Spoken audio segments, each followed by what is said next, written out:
मेवाड़ विश्वविद्यालय में ICRDSL 2026 अंतर्राष्ट्रीय सम्मेलन का भव्य शुभारंभ। पारंपरिक ज्ञान, हरित अर्थव्यवस्था और उद्यमिता पर वैश्विक मंथन। नमस्कार दर्शकों, मैं हूं आरती और आप देख रहे हैं आकाशगंगा न्यूज। आइए बढ़ते हैं आज की खबर की ओर। चित्तौड़गढ़ मेवाड़ विश्वविद्यालय में शुक्रवार को 2 दिवसीय अंतर्राष्ट्रीय सम्मेलन international conference of traditional knowledge, green economy and entrepreneurship opportunities for rural development and sustainable livelihood ICRDSL 2026 का भव्य शुभारंभ स्वागत सत्र के साथ हुआ।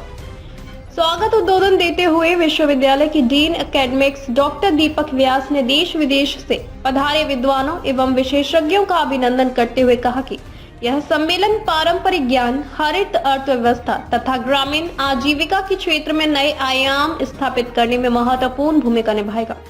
कार्यक्रम की अध्यक्षता करते हुए विश्वविद्यालय के कुलपति प्रोफेसर आलोक मिश्रा ने कहा कि यूनिवर्सिटी शब्द स्वयं विविधता एवं समन्वय का प्रतीक है, जहां विभिन्न विषयों पर एवं विचारों का संगम होता है। उन्होंने इस सम्मेलन को अंतर्विषयक एवं बहुविषयक शोध को प्रोत्साहित करने वाला महत्वपूर्ण प्रयास बताया, जो विद्यार्थियों एवं शोधार्थियों को नवाचार के लिए प्रेरित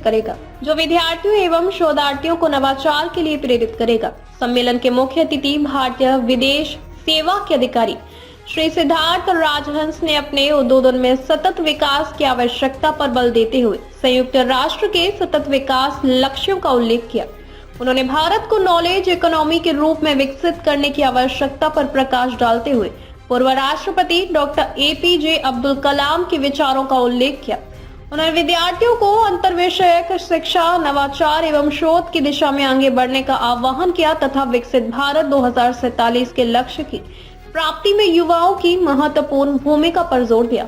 विश्वविद्यालय के अप्लाइड रिसर्च के निदेशक डॉक्टर अजय कुमार ने कहा कि वर्तमान समय में पर्यावरणीय चुनौतियां वैश्विक स्तर पर गंभीर चिंता का विषय है। उन्होंने कृषि, पर्यावरण एवं समाज के बीच संतुलन स्थापित करने की आवश्यकता पर बल देते हुए बताया कि सम्मेलन में 7 अंतर्राष्ट्रीय वक्ता अपने विचार प्रस्तुत कर रहे हैं, जो इसे वैश्विक दृष्टिकोण प्रदान करता है। उन्होंने इसे UGC के 2030 लक्ष्यों की दिशा में एक महत्वपूर्ण पहल बताया।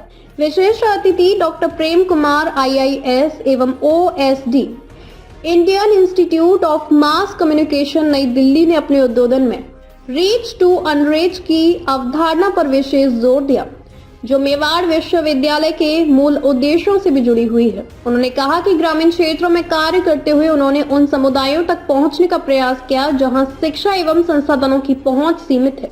उनके अनुसार सतत विकास की वास्तविक शुरुआत ग्रामीण क्षेत्रों से होती है और विश्वविद्यालय द्वारा किया जा रहा यह प्रयास समाज के अंतिम व्यक्ति तक विकास के अवसर पहुंचाने की दिशा में महत्वपूर्ण कदम है।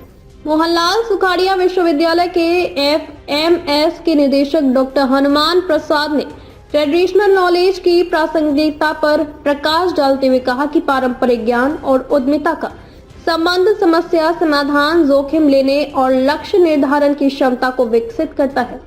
उन्होंने रामचरितमानस के प्रसंगों के माध्यम से लक्ष्य निर्धारण, निर्णय क्षमता एवं नवाचार के महत्व को स्पष्ट करते हुए विद्यार्थियों को बड़े सपने देखने के लिए प्रेरित किया। मेवाड़ एजुकेशन सोसाइटी के चेयरमैन गोविंद लाल गादिया ने कहा कि विश्वविद्यालय के लिए यह गर्व का विषय है कि इतने प्रतिष्ठित विद्वान यहाँ पधारे हैं। उन्होंने विद्यार्थियों को आत्मनिर्भर बनने तथा अपने नवाचार एवं शोध को कॉर्पोरेट एवं सरकारी संस्थानों तक पहुँचने के लिए प्रेरित किया। उन्होंने विश्वास व्यक्त किया है कि यह सम्मेलन आजीविका के नए अवसरों के सृजन में सहायक सिद्ध होगा। कार्यक्रम के अंत में सम्मेलन की संयोजक प्रोफेसर डॉक्टर साधना मंडलोई ने सभी अतिथियों, प्रतिभागियों एवं आयोजन समिति का आभार व्यक्त किया। 2 दिवसीय इस अंतर्राष्ट्रीय सम्मेलन के प्रथम दिन विभिन्न तकनीकी सत्रों में देश विदेश के विद्वानों ने पारंपरिक ज्ञान, हरित अर्थव्यवस्था, उद्यमिता, ग्रामीण विकास एवं सतत आजीविका जैसे महत्वपूर्ण विषयों पर अपने शोध पत्र प्रस्तुत किए। सम्मेलन के अंतर्गत प्लेनरी टॉक, के नोट व्याख्यान, आमंत्रित व्याख्यान तथा शोध पत्र प्रस्तुतिकरण के तकनीकी सत्र आयोजित किए जा रहे हैं। कहने का मतलब ये है, भरत नाम, जब भरत का नाम रखा गया, भरत नाम तो ये सोचा गया कि जो सबका सुपोषण करेगा उसका नाम भारत होगा। हमारा नाम तो भारत है, विश्व का पोषण हमको करना है। आज युद्ध हो रहा है, सब किसकी ओर देख रहे हैं?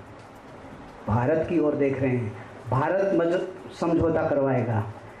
हम हमारे पुरातन नॉलेज को डॉक्यूमेंट करें, हम हमारे ट्रेडिशनल नॉलेज को जो हमारे ग्रंथों में लिखा है, जो हमारी प्रैक्टिसेस में दादी नानी, मुझे याद है जब मेरी बेटी छोटी थी, बेटी के पेट में दर्द हुआ, फटाक से पड़ोसी ने बोला आप जाइए, वो सामने ही डॉक्टर टाक रहते हैं। वाइफ ने अपनी मम्मी को फ़ोन लगाया, मेरी बेटी आज रो रही है, बोल हल्का पतला हींग का पानी लेके पेट में लगा दे। लगाया और 5 मिनट में रिलीफ, शायद दवाई भी रिलीफ नहीं करती। तो हमारी दादी नानी के जो नॉलेज हैं, आजकल तो मैंने देखा है कि अभी मैं पिछले अगले सेशन में आपके सामने उनके वीडियोस भी रखूंगा, मैंने कलेक्ट किए हैं ऐसे वीडियोस कि भाई पहले था स्पेस में जो जा रहा है वो नंबर 1, दूसरा जो परमाणु हथियार बना रहा है वो नंबर 1। आज रिजल्ट क्या आ रहा है? स्पेस में भी चले गए, परमाणु हथियार वाले भी है, ईरान और अमेरिका लड़ रहे हैं, ईरान और इजराइल लड़ रहे हैं, कोई शांति नहीं है।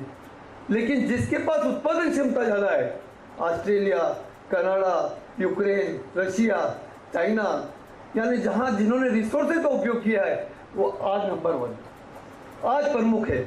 आज की मांग है कि अपने रिसोर्सेज का उपयोग हम अधिक से अधिक करें। प्रधानमंत्री का भी यही जोर है कि कैसे हम स्वावलंबी बने, हमको बाहर की चीज़ नहीं लेनी है।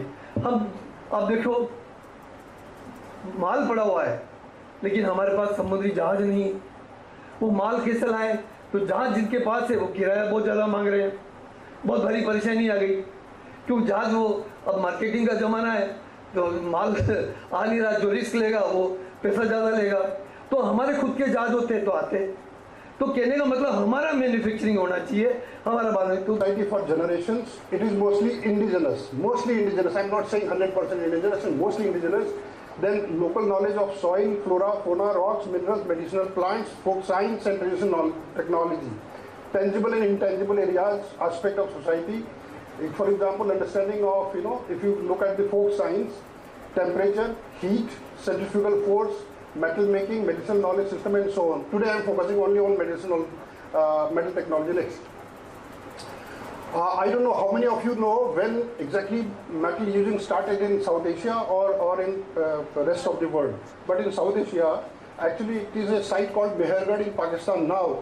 7,000 years ago, people started using metal there. So that is the earliest evidence of metal making, and prior to that, no metal, no house, no agriculture. That started at that point of time. Okay, so वो अभी पाकिस्तान में है. Then this is for me, this is what you can say pre-Harappan sign. Nothing to do with the Harappans. It is a unique move to organize a conference that you can say is a syngamy of interdisciplinary as well as the multidisciplinary approach. So this is one of the move that we can put forward to, you can say, fulfill one of the future target to the 2030 goal of UGC to move or fostering the interdisciplinary and multidisciplinary research towards the sustainable development and rural livelihood.